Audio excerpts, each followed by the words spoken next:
Did you know KRA new rules state that every income and expense you declare in your 2025 returns will be verified with eTIMS receipts. This rule applies to all 2025 income and expenses. Freelancers, YouTubers, commission earners, consultants, and business owners, most are not ready. That is where I come in.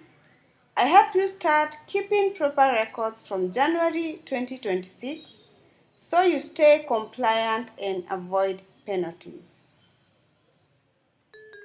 Here is how I can help you. Quick consultations to answer your questions, record checks to make sure everything is in order, and setting up proper expense tracking so you never miss a receipt. Inbox me now to get ready for 2026 KRA validation. Don't wait until penalties force you.